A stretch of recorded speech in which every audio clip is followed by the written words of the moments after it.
What happens when chaos meets control? When rebounds collide with trash talk? When defense turns into defiance? If Dennis Rodman and Draymond Green had played in the same era, they'd either be the ultimate teammates or absolute enemies. Both defensive geniuses, both lightning rods for controversy. But only one of them could survive in the other's world. So the question is, who really had it tougher? And who'd thrive more in the wrong decade? On one side, you've got Dennis Rodman, the rebounding god of the 90s. Tattoos, nose rings, Vegas Bender's mid-playoff series. A man who once dove into the stands like it was war, and then went clubbing in a wedding dress. But under all that chaos, a disciplined, strategic, relentless defender who anchored two NBA dynasties. On the other, Draymond Green, the vocal core of the Golden State Warriors. He's not the tallest, not the fastest, but his brain, a supercomputer, his mouth, even faster, a playmaker disguised as a power forward. One minute he's calling out defensive switches no one else sees. The next he's getting ejected in the middle of a playoff game for kicking someone. Again, they're from two completely different timelines. But somehow they feel like reflections of each other. And that's why this battle is more than basketball. It's a clash of cultures, eras, and everything the NBA has become. Dennis Rodman didn't just play defense, he weaponized it. He made rebounding an art form. You'd see him studying film for hours, not of plays, but of shot trajectories. He wanted to know how the ball bounced off the rim, depending on who shot it. He memorized spin, arc, even air pressure. Rodman wasn't just reacting, he was predicting. At his peak, he led the league in rebounding for 7 straight seasons. That's not just dominance, that's obsession. In 1991, he averaged over 18 rebounds per game. 18. There are entire teams today that barely crash the boards like that. But Rodman wasn't just making impact on the court. He was redefining what an athlete could be off it. During his Bulls run with Jordan and Pippen, he'd vanish for 48 hours mid-finals. The media exploding. The team, furious. But MJ knew, let him go to Vegas. He'll be back, and he'll get you 20 boards. And he did. Rodman's chaos was part of his power. He thrived in a league that still had room for enforcers. Guys like Charles Oakley, Bill Laimbeer, and yes, Dennis himself. Clotheslines weren't flagrants. Elbows didn't lead to suspensions. You fought, you got up, you played on. The NBA tolerated his wildness because, frankly, they needed his grit. You didn't win rings in the 90s without someone like Rodman. He was the psychological nightmare you prayed wasn't guarding you that night.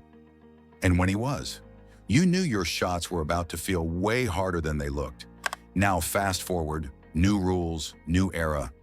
Everything's about spacing, pace, and three-point shooting. And in walks Draymond Green.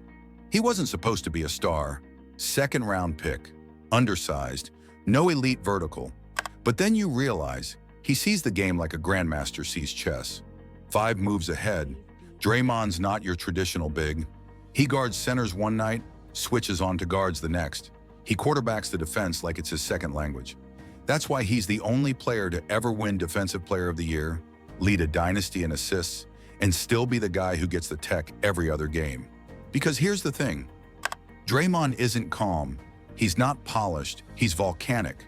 Whether he's chirping at refs, calling out teammates on national TV, or throwing punches in practice, he's always pushing the edge. Sound familiar?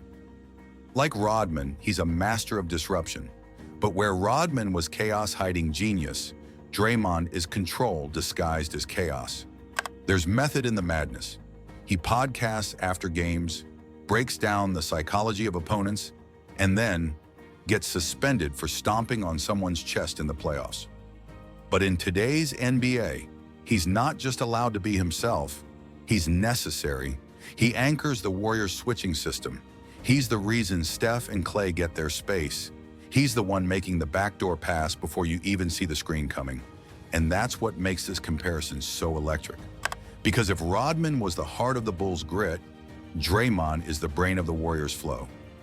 Perfect. Here's the second half, 750 plus words of your voiceover script for Episode 1, Dennis Rodman versus Draymond Green. It picks up right where we left off and closes with a dramatic, viewer-hooking ending. Let's talk toughness. Rodman got clotheslined by Shaq, threw himself into photographers, and battled Karl Malone in the paint night after night. And not just battled, he out-rebounded him. Rodman was 6 feet 7 inches guarding 7-footers like David Robinson and Hakeem Olajuwon, and still grabbing more boards than anyone else in the league. He once pulled down 34 rebounds in a single game. That's not just toughness. That's something out of a video game. Now enter Draymond. He's not diving into the stands, but his toughness looks different. It's about endurance, mental warfare. In the modern NBA, where every screen is reviewed in slow motion, every shove is a flagrant, and Twitter erupts over every stare down, Draymond survives by playing right up to the line and sometimes crossing it. He doesn't just defend, he directs defense. He's the reason the Warriors switch so fluidly. Watch any Warriors playoff game. It's Draymond yelling, signaling, moving guys around like a chessboard. And when things go sideways, he's still the one yelling at everyone. And the stats, they back up both guys. Rodman's defensive win shares in 1996, 5.2. That's elite. His rebound percentage that year, a jaw-dropping 26.6%, the highest in history at the time. Draymond's 2015 to 2016 season, Defensive Player of the Year runner-up, BPM of 7.6, 6.9 assists, 1.5 steals, and he led his team to a 73-9 record. Different styles, same disruption. Rodman punished you with muscle. Draymond punishes you with IQ. So who was tougher? Depends what era you're fighting in.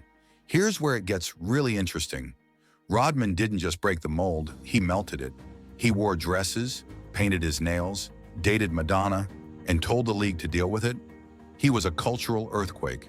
In the hyper-masculine, tightly controlled world of 1990s sports, Rodman didn't fit the mold of what a man, or an NBA player, was supposed to be. And he didn't care. In fact, he made millions off that defiance. Rodman became a symbol of rebellion, anti-establishment, an outsider who still found a way to win rings with the greatest team ever assembled. Draymond? He's not that different. But where Rodman pushed from the outside, Draymond pushes from the inside. He's a union representative, a podcast host, a voice players listen to even when they disagree. He's the one who'll call out Kevin Durant, criticize Adam Silver, or flame a teammate, and still walk into practice the next day like nothing happened. Draymond's not a rebel in a dress. He's a rebel in a suit. Still controversial, still unapologetic, but smart, strategic, and aware of the media game. They're both misunderstood, but for completely different reasons. Rodman was written off as crazy. Draymond is often labeled a problem. But the truth is, without either of them, their dynasties don't exist. No Rodman, no second Bulls three-peat, no Draymond, no Warriors revolution. Let's flip the video. What if Rodman played today? Would he survive in the social media era? Or would cancel culture eat him alive? Imagine Rodman disappearing to Vegas mid-finals in 2024. Twitter would collapse. Sports shows would run 24-hour think pieces. TMZ would track his every move. But here's the twist. Rodman thrived on chaos. He might actually love the attention. In a world where social media rewards spectacle, Rodman could become bigger than ever. A TikTok icon, a brand ambassador, a mental health advocate. He'd be canceled and then uncanceled 3 times a season and still grab 20 boards. Now flip it again. What if Draymond played in the 90s? Would he be embraced like a young Oakley or Barkley? Or would he get humbled real quick by the Pistons and Knicks? That mouth? In the wrong era, it might get him into fights he couldn't talk his way out of. But Draymond's mind might actually make him deadlier in that slower, post-up heavy league. No one would expect a forward to run the offense, switch on guards, and talk trash while doing it. He'd be a glitch in the matrix. Both guys are products of their time, but also timeless in their impact. So who wins?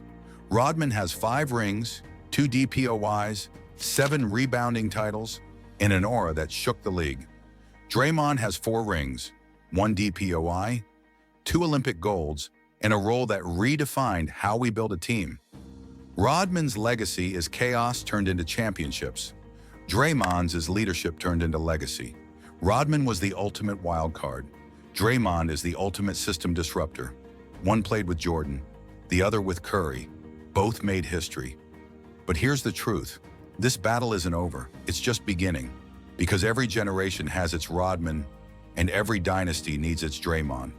So now it's your turn. Who would dominate the other's era? Who had the bigger impact?